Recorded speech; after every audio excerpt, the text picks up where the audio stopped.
आज की क्लास में चैप्टर 2 यानी कि बायोलॉजिकल क्लासिफिकेशन को आगे कंटिन्यू करते हुए और उसमें भी किंगडम फंजाई को आगे कंटिन्यू करते हुए मैं आपको टॉपिक लाइकेन एक्सप्लेन करने जा रही हूँ। प्रीवियस क्लास में मैंने आपको सिर्फ इसका इंट्रोडक्शन समझाया था। अब यहाँ पे स्पेशल लेक्चर मैं आपको प्रोवाइड कर रही हूँ किसके ऊपर, लाइकेंस के ऊपर, क्योंकि ये काफी ज्यादा इम्पोर्टेंट है। ठीक है, और इसके बारे में अगर ऑनेस्टली मैं बोलूँ तो जितना लिखा जाए जितना बोला जाए वो कम है।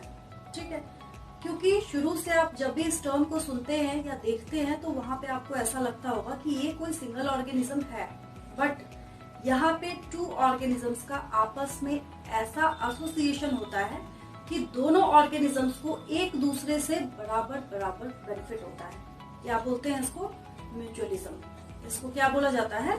म्यूचुअलिज्म बोला जाता है। ठीक है, तो एक्चुअली में यहाँ होता क्या है, ये दोनों एक सिंगल यूनिट की तरह अपना फंक्शन परफॉर्म करते हैं। ठीक है, जिसके लिए आप क्या बोल सकते हैं, अ लाइकन और lichenised fungus is actually two organisms functioning as a single stable unit. Single stable unit की तरह क्या करते हैं, ये अपना फंक्शन परफॉर्म करते हैं, अपना काम करते हैं। दोनों का काम अलग अलग है बट यूनिट एक है।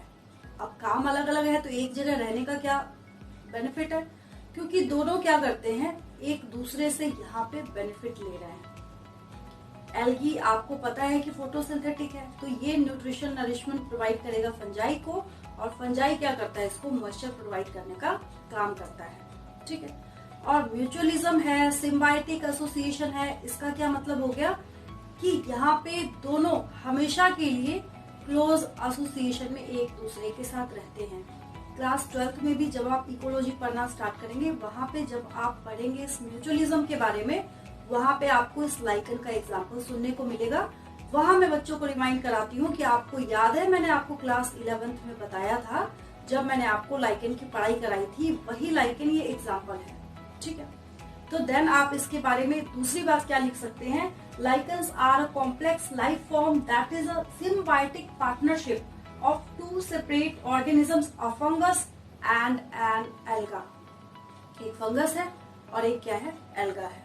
ठीक है, तो इन दोनों का क्या है, यहाँ पे ये एसोसिएशन है। अब एक अगली बात जो आती है, ठीक है, अब नेक्स्ट जब आप पढ़ना स्टार्ट करते हैं तो यहाँ पे जब ये दोनों एसोसिएशन में हैं तो ऑब्वियस है कि इन दोनों को कुछ ना कुछ टर्म दिया गया होगा। ठीक है, अब यहाँ पे जब आप इसको ध्यान से देखना स्टार्ट करते हैं, ध्यान से जब एनालाइज करना स्टार्ट करते हैं, तो आपको क्या पता चलता है, एक यूनिट तो एल्गी की है और दूसरी यूनिट किसकी है, फंजाई की। ठीक है, तो एल्गी वाला जो यूनिट है, यहाँ पे एल्गी वाले यूनिट को हम लोग फाइकोबायंट बोलते हैं। जो एल्गल कंपोनेंट है दैट इज नोन एज फाइकोबायंट। इससे आपको एक बोनस बेनिफिट ये हो गया कि आपको यहाँ से ये भी याद हो गया कि एल्गी के स्टडी करने वाले ब्रांच को हम लोग क्या बोलते हैं, फाइकोलॉजी बोलते हैं। ठीक है, study of algae is known as phycology. इससे याद हो गया आपको। ठीक है, अब जो दूसरी यूनिट है दैट इज माइकोबायंट। दूसरी यूनिट क्या है यहाँ पे, माइकोबायंट है, तो फंजाई की स्टडी को क्या बोलेंगे, माइकोलॉजी। ठीक है, तो ये दोनों एसोसिएशन में इन दोनों के लिए आपको यहाँ पे क्या करने हैं, टर्म्स भी याद रखने हैं। एक अनदर इम्पोर्टेंट थिंग ये है कि यहाँ पे लाइकन्स को पोल्यूशन इंडिकेटर भी बोला जाता है, और पोल्यूशन के साथ इसका रिश्ता कैसा है, ये इनवर्सली प्रोपोर्शनल है। इनका जो नंबर है, लाइकन का जो नंबर है वो इनवर्सली प्रोपोर्शनल टू पोल्यूशन है। मतलब पोल्यूशन ज्यादा, लाइकन का नंबर कम। ठीक है, लाइकन कम है तो इसका क्या मतलब है कि वहां पे पोल्यूशन ज्यादा है। सिटीज में आपको लाइकन्स बहुत रेयरली देखने को मिलते हैं। ठीक है, इसका उल्टा कर देते हैं, विलेजेस में या फिर जहाँ पे आपने देखा होगा पोल्यूशन बहुत कम है, वहां पे आपको लाइकन्स का नंबर देखने को मिलता है। तो लाइकन्स क्या है, इनको पोल्यूशन इंडिकेटर भी बोला जाता है। ठीक है, कई लोग फंजी को फंजी, फंजाई, फंगाई इस तरीके से प्रोनाउंसिएट करते हैं, उससे खैर कोई फर्क नहीं पड़ना है इस पे। ठीक है, तो बेसिकली ये क्या है, एल्गी एंड फंजाई का सिम्बायोटिक एसोसिएशन है। ठीक है, पोल्यूशन इंडिकेटर भी है। कौन सा रिलेशनशिप ये शो कर रहे हैं, रिप्रेजेंट कर रहे हैं, दैट इज म्यूचुअलिज्म।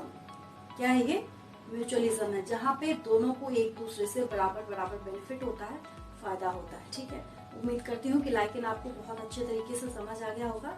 आज के लिए इतना ही। मिलती हूँ आपसे नेक्स्ट वीडियो में एक और इंटरेस्टिंग टॉपिक के साथ। Thank you for watching.